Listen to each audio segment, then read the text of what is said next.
ഞാൻ ജനിക്കുന്ന സമയത്ത് തന്നെ ഇങ്ങനെ ബൈ ബർത്തിൽ എനിക്ക് രണ്ട് കൈയും ഇല്ലായിരുന്നു. അപ്പം അങ്ങനെ വലിയ ഒരാളൊന്നും അല്ല, പക്ഷെ ആ ഒരു ഇതിലും അങ്ങനെ ഒരു സ്വീകരിക്കാനുള്ളൊരു മനസ്സ് അത് ഭയങ്കരമാണ്. മമ്മി മരിച്ചു, ആദ്യം ഒരു 4.5 വയസ്സുള്ളപ്പോൾ വന്നു, പിന്നെ ഭയങ്കര കരച്ചിലൊക്കെ ആയിരുന്നു, തിരിച്ചു പോയി. ഒരുപാട് ഇപ്പോൾ ജിലുവിനെ കുറിച്ച് നമ്മൾ എല്ലായിടത്തും കേൾക്കുന്നുണ്ട്. ഇപ്പോൾ വൈറലായി നിൽക്കുന്ന ഈ വിമൻസ് ഡേയിൽ അത്രമാത്രം നമ്മൾ സംസാരിക്കുന്ന ഒരു പേര് തന്നെയാണ്. എങ്കിലും എനിക്കറിയാൻ ആഗ്രഹം ചെറുപ്പത്തിലെ മുതൽ, അതായത് ജനിച്ചപ്പോൾ മുതൽ ഇങ്ങനെ ഒരു ബുദ്ധിമുട്ട് ഉണ്ടാവും. ബുദ്ധിമുട്ടെന്ന് പറയുമ്പോൾ കാണുന്നവർക്കാണ് കേട്ടോ ബുദ്ധിമുട്ട്, ജിലുവിനല്ല ബുദ്ധിമുട്ട്. അപ്പോൾ അങ്ങനെ ഒരു ബുദ്ധിമുട്ട് എന്ന് നമ്മൾ കാണുമ്പോൾ എങ്ങനെയായിരുന്നു ആ ഒരു ജേണി? ആ ജനിച്ചപ്പോഴും നമ്മൾ അറിയില്ലെങ്കിൽ പോലും ആ പഠിക്കുന്ന സമയത്ത് കൂട്ടുകാരുടെ ഒരു അപ്രോച്ച് അല്ലെങ്കിൽ ടീച്ചേഴ്സിൻ്റെ അപ്രോച്ച്, ഇവരൊക്കെ അയ്യോ പാവമായിരുന്നോ, അതോ പല കാര്യങ്ങൾക്ക് മാറ്റി നിർത്തലായിരുന്നോ, അതോ എല്ലാത്തിനും വരണം എന്നായിരുന്നു? എങ്ങനെ വേണോ ആവാലോ അവർ അപ്രോച്ച് ചെയ്യുന്ന രീതി. എങ്ങനെയൊക്കെയായിരുന്നു ജിലു അതിനെയൊക്കെ ഫേസ് ചെയ്തത്? ഞാൻ ജനിക്കുന്ന സമയത്ത് തന്നെ ഇങ്ങനെ ബൈ ബർത്തിൽ എനിക്ക് രണ്ട് കൈയും ഇല്ലായിരുന്നു. അപ്പം സ്വാഭാവികമായിട്ടും പേരൻസിനോടും ഫാമിലി മെമ്പേഴ്സിനോടൊക്കെ എങ്ങനെ മുന്നോട്ട് പോകും, എങ്ങനെ ജീവിക്കും എന്നുള്ള ഒരുപാട് ക്വസ്റ്റ്യൻസ് ഉണ്ടായിരുന്നു. ഇപ്പം ഞാൻ ജനിക്കുന്ന സമയത്ത് തന്നെ ഡോക്ടർ ആഗ്നസ് എന്ന് പറയുന്ന ഒരു ഡോക്ടർ എന്നെ വളർത്തിക്കോളാം, നോക്കിക്കോളാം, എനിക്ക് തന്നേക്കൂ ഈ കുട്ടീനെ എന്ന് പപ്പയോട് പറഞ്ഞു. അപ്പോൾ പപ്പ പറഞ്ഞു എനിക്ക് അങ്ങനെ തരാൻ മക്കളില്ല എന്നുള്ളതാണ്. അപ്പോൾ എനിക്കത് ഭയങ്കര ഒരു മോട്ടിവേഷനാണ്. കാരണം പപ്പ അങ്ങനെ വലിയ ഒരാളൊന്നും അല്ല, പക്ഷെ ആ ഒരു ഇതിലും അങ്ങനെ ഒരു സ്വീകരിക്കാനുള്ളൊരു മനസ്സ് അത് ഭയങ്കരമാണ്. എനിക്ക് തോന്നുന്നു നമ്മളിപ്പോൾ അങ്ങനെ അത് അധികം കാണുന്നില്ല. അപ്പം പിന്നെ എന്നെ ഒരിക്കലും അങ്ങനെ ഒരു സ്പെഷ്യൽ ചൈൽഡ് അങ്ങനെ ഒരു രീതിക്കല്ല എന്നെ വീട്ടിൽ എന്നോട് പെരുമാറിക്കൊണ്ടിരുന്നത്. എൻ്റെ മറ്റ് കസിൻസും അല്ലെങ്കിൽ എൻ്റെ ആൻറ്റിമാരും ഒക്കെ അവരുടെ മക്കളോ അല്ലെങ്കിൽ അവരൊക്കെ എങ്ങനെയാണോ വളരുന്നത് അതുപോലെ തന്നെയാണ് എന്നെ വളർത്തിക്കൊണ്ടിരുന്നത്. പിന്നെ എനിക്കൊരു 4.5 വയസ്സൊക്കെ ഉള്ളപ്പോഴാണ് മമ്മി മരിക്കുന്നത്. എനിക്ക് എല്ലാ കാര്യങ്ങളും ഇങ്ങനെ കാലുകൊണ്ട് ചെയ്യാനായിട്ട് ഒരു ഐഡിയ ഇട്ട് തന്നത് എൻ്റെ അമ്മയാണ്, പപ്പയുടെ അമ്മ എന്നാണ് ഞാൻ വിളിക്കുന്നത്.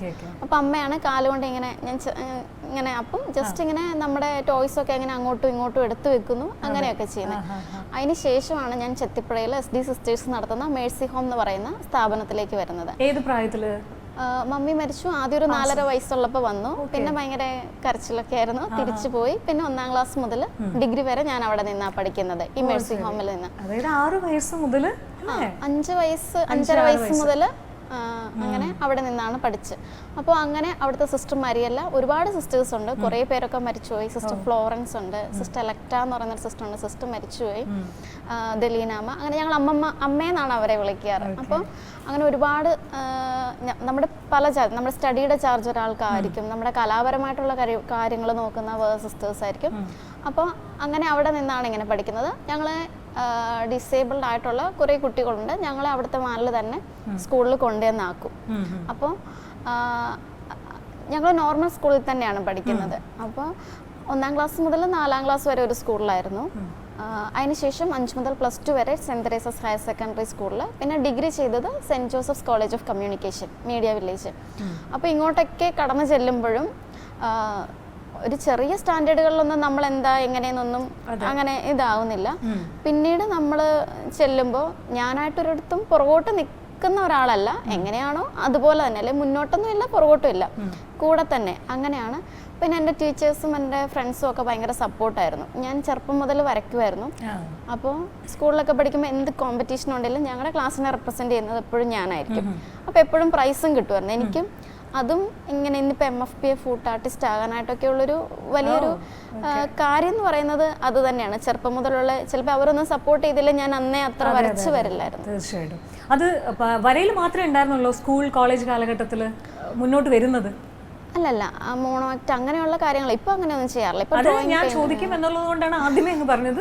ഇപ്പൊ അങ്ങനെയൊന്നും ചെയ്യാറില്ല, പക്ഷെ അല്ല, സ്കൂളിൽ നമ്മൾ ആ സ്കൂളിംഗ് ടൈമിലാണല്ലോ അതൊക്കെ അങ്ങ് ഫോക്കസ് ചെയ്ത്. അതൊക്കെ പഠിപ്പിച്ചെന്നോണ്ടിരുന്നേ മോണോ ആക്ട് ഒക്കെ? അന്ന് ഈ പറയുന്ന ഒന്നെങ്കിൽ സിസ്റ്റേഴ്സ് അല്ലെങ്കിൽ അവിടെ ഉണ്ടായിരുന്ന ഇതുപോലെ തന്നെ കാലിന് എന്തെങ്കിലും പ്രശ്നമുള്ള ചേച്ചിമാർ അവിടെ ഉള്ളവര്, അല്ലെങ്കിൽ ഇപ്പം സെന്റ് തോമസ് ഹോസ്പിറ്റലുണ്ട് ചെത്തിപ്പുഴ. അപ്പോൾ അവിടുത്തെ നേഴ്സിംഗ് സ്റ്റുഡൻസിനെ സിസ്റ്റർ എലക്ട അമ്മ അവിടുത്തെ തിയേറ്ററിൽ വർക്ക് ചെയ്യുന്നു. അപ്പം മരിച്ചുപോയി.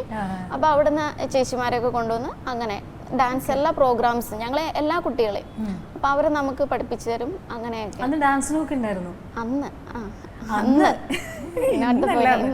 ഒരു വേദി കിട്ടിയാൽ നമുക്ക് ഡാൻസ് കളിക്കാവുന്നതേ ഉള്ളൂ. അല്ല, പിന്നീട് വീട്ടിലൊക്കെ ചുമ്മാ സമയം കിട്ടുമ്പോഴൊക്കെ ഡാൻസ് ഒക്കെ കളിക്കാറുണ്ടോ? ഇപ്പൊ ഇല്ല. വെറുതെ പറയരുത്, ഞാനിപ്പോ കളിപ്പിക്കുന്നില്ല, എന്നാലും ചുമ്മാ ചോദിക്കുകയാണ്. ആ ഒരു ക്യൂരിയോസിറ്റി. ഇപ്പൊ അങ്ങനെ ചെയ്യാം.